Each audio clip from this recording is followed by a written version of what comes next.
My parents invited me to a family financial summit with PowerPoints about why I should transfer my duplex to my brother, 31M, because rental income is wasted on single people. Update: they actually sued me and called APS when I said no. Hi everyone. Today's story will blow your mind, but really quick, if you enjoy this content, hit that subscribe button. Channel's been a bit quiet lately, and your support keeps it all going. Let's jump in. Original post. I, 29M, am sitting here in complete disbelief after what just transpired at my parents' house, and I need to know if I'm losing my grip on reality or if my family has collectively lost their minds. Let me provide some crucial background first. 3 years ago, after working 70-hour weeks as a software developer and living on ramen and peanut butter sandwiches, I managed to save enough for a down payment on a duplex in a decent neighborhood about 40 minutes from the city center. It's nothing fancy, a 1950s brick building that needed work, but it was mine. I spent every weekend for 6 months renovating one unit while living in construction chaos, then moved into the renovated side and rented out the other unit to a retired teacher named Margaret who's been an absolute dream tenant. The rental income covers about 70% of my mortgage, and I've been diligently putting every extra penny toward improvements and principal payments. This property isn't just an investment, it's my entire retirement plan, my safety net, and the culmination of years of sacrifice. I drive a 12-year-old Honda Civic that makes concerning noises when I turn left. I haven't taken a vacation in 2 years, and my idea of splurging is buying name-brand cereal. Everything goes toward this property and my financial future. My older brother Michael, 31M, has always been the family golden child. Star athlete in high school, married his college sweetheart Jennifer, 30F, works in pharmaceutical sales, drives a BMW that my parents helped him buy because image matters in sales. He and Jennifer just announced they're expecting their first child, and obviously, everyone's thrilled. I was genuinely happy for them when they announced it at family dinner last month. But tonight, my parents Richard, 56M, and Patricia, 54F, invited me over for what they called a family financial summit. These aren't uncommon in our family. My father is a retired financial advisor and treats everything like a business meeting. I assumed they wanted to discuss their estate planning or maybe talk about setting up a college fund for the upcoming baby. I arrived to find my parents, Michael, and Jennifer already seated around the dining room table with laptops open, printed spreadsheets arranged neatly, and a PowerPoint presentation queued up on my father's tablet connected to their TV. My mother had even prepared an agenda. An actual printed agenda with bullet points and time allocations. The title of the presentation? Optimizing Family Asset Allocation for Next Generation Success. My father cleared his throat and began with his trademark business voice. Thank you all for attending this family financial summit. As we enter a new phase with Michael and Jennifer expecting, it's crucial we reassess our family's resource distribution to ensure optimal outcomes for all stakeholders. The first few slides covered basic family financial philosophy, stuff about generational wealth, supporting each other, pooling resources for maximum benefit. Nothing alarming, though I noticed Michael kept glancing at me with this weird expression I couldn't quite read. Then we reached slide 7, current inefficiencies in asset distribution. The slide showed a picture of my duplex. My father continued, as we can see, we have a significant family asset that's currently underutilized. David's rental property generates approximately $1,800 monthly in rental income, which is presently being directed toward a single individual's mortgage payments rather than supporting family growth initiatives. I interrupted. Wait, what? That's not a family asset. That's my property. I bought it with my own money. My mother responded in that patient voice she used when explaining why I couldn't have candy before dinner as a child. David, sweetie, we understand you hold the title, but surely you recognize that in successful families, resources flow where they're most needed? You're a single man with a good job. Michael and Jennifer are bringing a new life into this world. Jennifer, who had been silent until now, pulled out her own folder. We've actually done extensive research on childhood development and the importance of financial stability in early years. Studies show that financial stress during pregnancy and early childhood can have lasting impacts on a child's development, educational outcomes, and even their eventual earning potential. Michael finally spoke. Look, David, no one's trying to take anything from you. We're just saying that the rental income could make a huge difference for our growing family. You'd still have your job income, which is more than enough for a single guy. But that $1,800 a month could cover our entire daycare costs, or Jennifer could even stay home part-time to bond with the baby. My father clicked to the next slide, which showed a detailed breakdown. Current allocation, 100% to single adult household. Proposed allocation, 100% to family unit with child. Benefit analysis, 3x quality of life improvement when resources support children versus single adults. I asked them where they got these metrics, and my father actually said, it's basic utility theory. A dollar spent on a child's development has exponentially more value than a dollar spent on a single adult's discretionary expenses. My mother added, "We've looked at your expenses, David. After your mortgage and bills, that rental income just goes to your savings account. You're literally hoarding resources while your brother is about to have a baby. How is that fair?" "You've looked at my expenses?" I asked, incredulous. "We extrapolated based on typical single male spending patterns in your income bracket," my father replied, as if this was completely normal.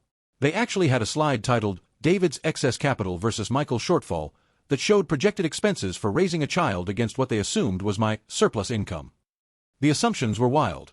They had me spending $500 a month on entertainment and hobbies, and $400 on unnecessary dining expenses. When I pointed out that I spend maybe $50 a month on entertainment and cook almost every meal at home, my mother said, "That's exactly our point. You don't even use the money. It just sits there while Jennifer is stressed about affording quality prenatal care and baby supplies." The presentation continued for another 20 minutes, covering topics like the social responsibility of childless adults, investment property as family trust asset, preventing generational wealth gaps through reallocation, the ethical obligation of resource sharing. The final slide was a transfer document. An actual legal transfer document with my name and Michael's name already filled in, just waiting for signatures. "We took the liberty of having our attorney draw this up," my father said. "It's a clean transfer. You'd sign over the property to Michael and Jennifer, they'd assume the mortgage, and you'd be free from the responsibility of maintaining it. Everyone wins." When I said absolutely not, the room erupted. Not in anger, but in confusion, like I just said I didn't understand basic arithmetic. "Jennifer, I don't understand. We're not asking for charity. We're taking over the mortgage payments. You'd actually have less debt." "Michael, you're acting like we're trying to steal from you. We're family. This is what families do." "My mother, David, you're being emotional. Look at the numbers. They clearly show this is the optimal arrangement." My father, "Son, I'm disappointed. We raised you to think about the collective good, not just individual gain. This selfishness isn't like you."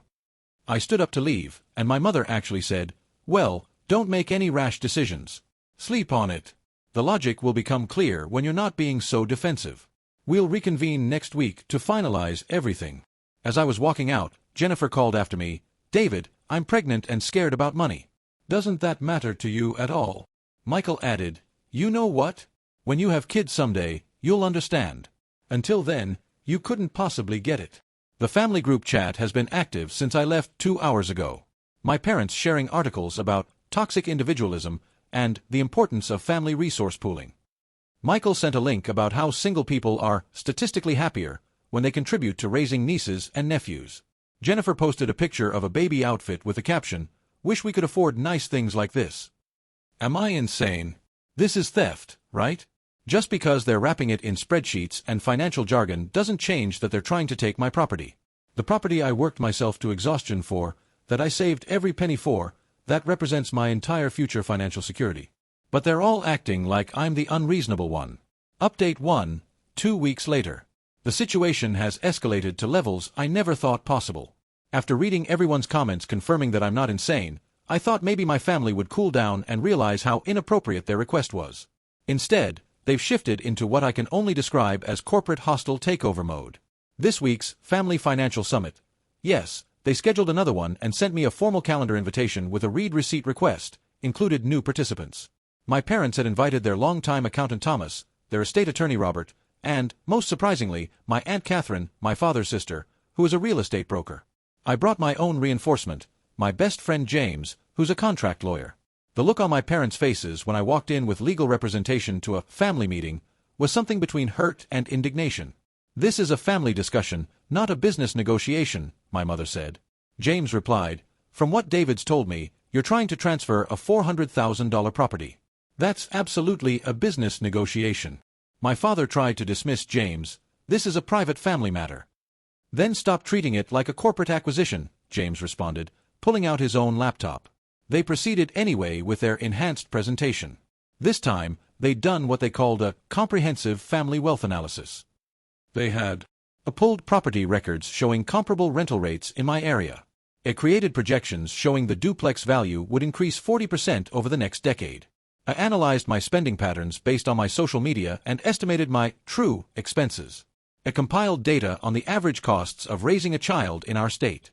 I created a family resource distribution index that somehow calculated that resources given to families with children had 2.7x the social utility value. Thomas, the accountant, presented his portion with the detachment of someone discussing weather patterns. From a purely mathematical standpoint, David's ownership of this property represents a misallocation of family resources. He's a single individual with a high income and low expenses. The marginal utility of the rental income to him approaches zero, while for Michael and Jennifer, it represents a life-changing sum. My Aunt Catherine then did her part. From a real estate perspective, families with children are more stable long-term property owners. They're invested in communities, school districts, and neighborhood quality. Single men in their 20s are transient. David could decide tomorrow to move to another city for a job, leaving the property neglected. I've lived here for 3 years and maintained the property meticulously, I protested. For now, she replied. But statistically, you're a flight risk. Then came the new proposals. They'd abandoned the outright transfer idea and moved to what they called alternative structures. Option 1. I retain ownership but sign a family income sharing agreement, where all rental income goes directly to Michael and Jennifer until their child turns 18. Option 2. Convert the property to a family trust, with my parents as trustees, who would then allocate the income based on need. Option 3. Michael and Jennifer become co-owners with a 51% stake, giving them decision-making power but me retaining 49%. Option 4. I sell the property and gift the proceeds to Michael and Jennifer as an early inheritance advance. When James pointed out that all of these were just different ways of taking my property, Robert, their attorney, said, "These are standard family wealth management structures. Many successful families operate this way." Many successful families also don't try to forcibly redistribute one member's assets, James countered. The meeting devolved from there. Jennifer started crying, saying the stress was bad for the baby.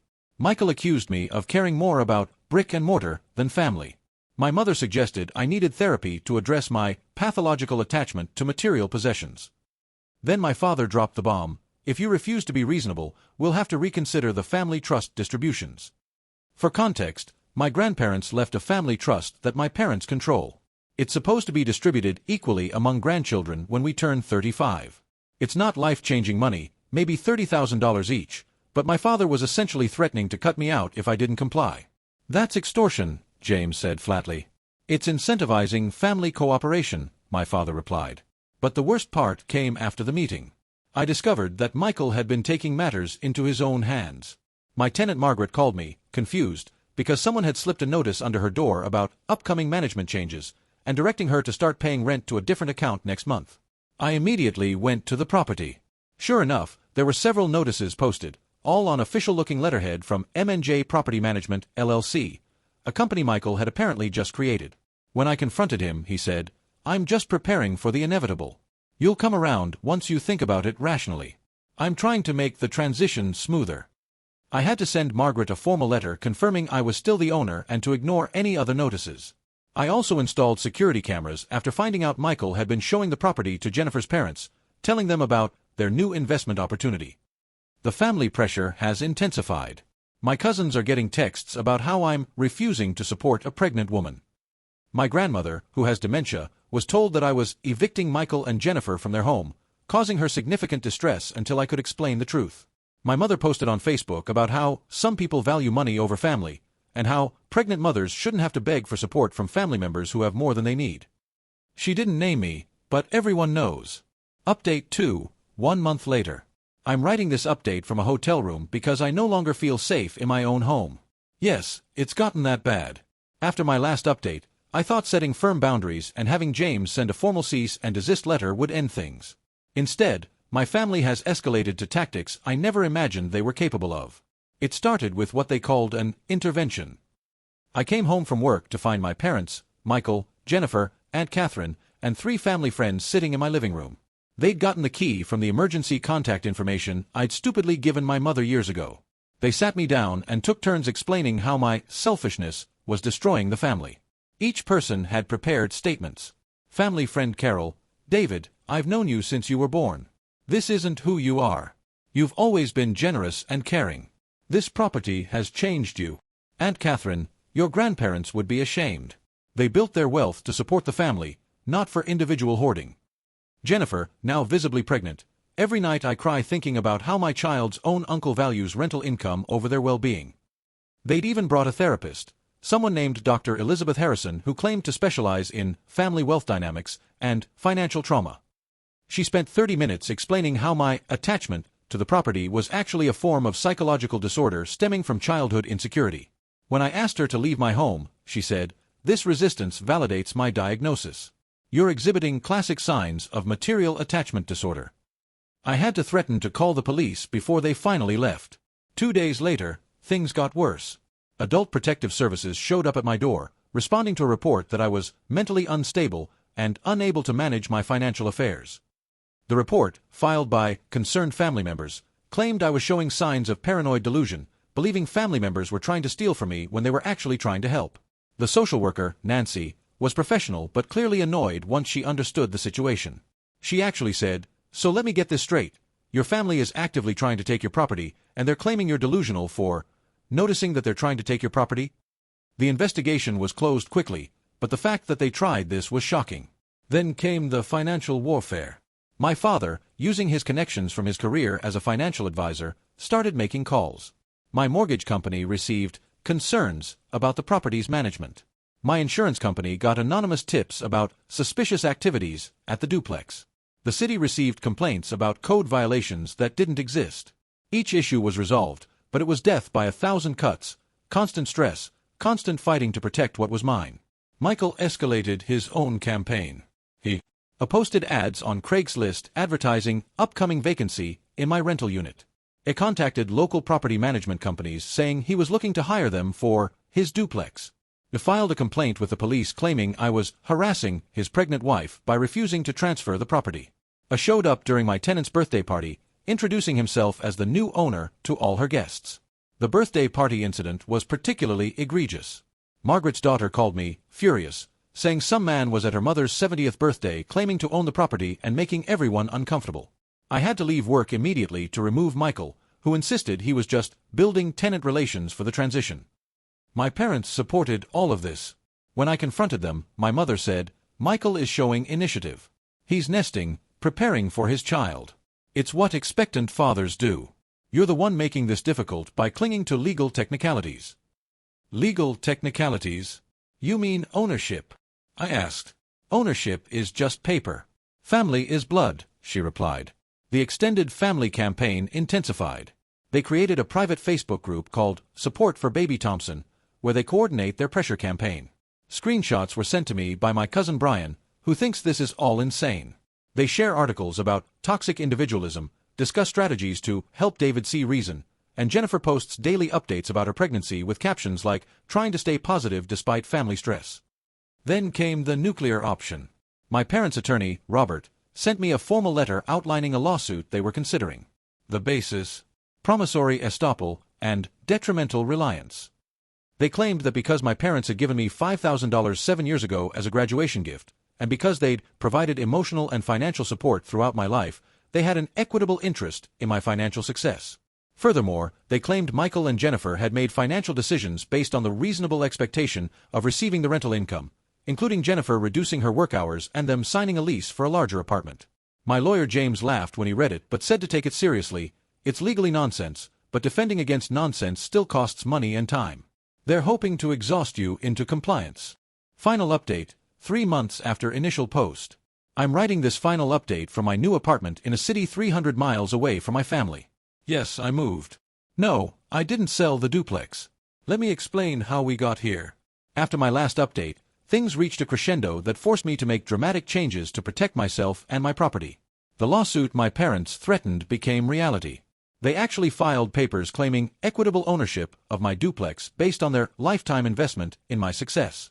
They calculated every birthday gift, every meal they'd paid for, even the gas money they'd spent driving me to school as a child, presenting it as investment in my future that entitled them to returns. The legal filing was 47 pages of the most insane arguments you've ever seen, including: they had constructive ownership because they'd advised me to buy property someday. And Michael had reliance damages because he'd told his employer he might reduce hours once the rental income was available. I was violating implicit family contracts that superseded legal ownership. The property represented unjust enrichment because I'd benefited from their parenting. James had to bring in a senior partner because he couldn't believe what he was reading. The senior partner, William, said in 30 years of practice, he'd never seen anything like it. It's like they Googled every legal term they could find and threw them at the wall hoping something would stick. While the lawsuit was pending, the harassment escalated. Michael was essentially stalking my property. Margaret's daughter threatened to call the police after he showed up for the 5th time in 2 weeks. Jennifer started a blog called Our Journey to Parenthood, where she documented their struggle against family greed, painting me as a villain preventing them from providing for their baby. The breaking point came when I discovered they'd tried to access my financial accounts. My bank's fraud department called about suspicious attempts to reset my online banking password. The security questions had been answered incorrectly multiple times, triggering a lockdown. When I reviewed the security footage from my duplex, I saw my father at my mailbox at 2 a.m., presumably looking for financial statements or documents he could use. That's when I made my decision. I hired a property management company to handle the duplex, put all my belongings in storage, and took a remote position with my company that allowed me to relocate immediately. The night before I left, I met with Michael one last time. He'd called saying Jennifer was in the hospital with complications. I went, thinking something serious had happened. It was a lie to get me there. Instead, I found my entire extended family gathered in my parents' living room for another intervention. This time, they'd hired a professional mediator who specialized in family wealth disputes. The mediator, David, yes, same name as me, started with, I understand there's a disagreement about resource allocation within the family structure. I stood up and said, there's no disagreement. There's attempted theft. I'm leaving. My mother blocked the door. You're not leaving until we resolve this like adults. Adults don't steal from each other, I replied. Michael then made his final pitch. David, Jennifer's pregnancy is high risk now. The stress you're causing could literally kill our baby. Is your property worth a child's life? Jennifer was crying, I can't sleep. I can't eat. The doctor says the stress is affecting the baby's development. How can you do this to an innocent child? My father, we're prepared to continue the lawsuit. It'll cost you tens of thousands to defend. Just sign the property over and this all ends. That's when I realized they'd never stop. Ever. As long as I stayed in contact, they'd continue escalating until they either got the property or destroyed my life trying. I looked at them all and said, you've made your choice. You've chosen greed over family. You've chosen theft over relationships. I'm done. I pushed past my mother and left. That was 8 weeks ago. The lawsuit was dismissed with prejudice last month. The judge's ruling was scathing. He called it frivolous, bordering on abusive use of the legal system, and warned them that any future filings could result in sanctions. My grandfather, who'd been told a very different story about what was happening, reached out after reading the court documents. He was appalled. He's since updated his will to exclude my parents entirely and has put protections in place to ensure they can't manipulate other family members' inheritances. Michael and Jennifer had their baby 6 weeks ago, a boy named Christopher. I learned this from social media, not from them. The posts about their financial struggles have stopped, probably because several family members have realized the truth and distanced themselves. My parents sent one last email, you've destroyed this family with your selfishness. We will never forgive you for choosing money over blood. You're no longer our son. My response was simple, I didn't choose money over blood. I chose dignity over theft. I chose boundaries over abuse. You're the ones who destroyed our family the moment you decided my property was yours to take. The duplex is thriving under property management. Margaret is happy not to be harassed anymore. The other unit has great new tenants. The rental income goes into my account every month, just as it should, because it's my property. I've started therapy to deal with the trauma of having my entire family turn against me over money. The therapist says what they did was financial abuse, plain and simple, wrapped in the language of family and obligation. Some days I'm sad about losing my family. Most days I'm relieved to be free from their toxic entitlement. I'm building a new life, making new friends, and learning that real family doesn't try to steal from you, no matter how many spreadsheets they create to justify it. To anyone facing similar pressure, document everything. Get legal help immediately. Don't let them gaslight you into thinking theft is family support. And be prepared to walk away if necessary. Sometimes the only way to win is not to play. My duplex remains mine. My family is gone. And honestly, I made the right choice.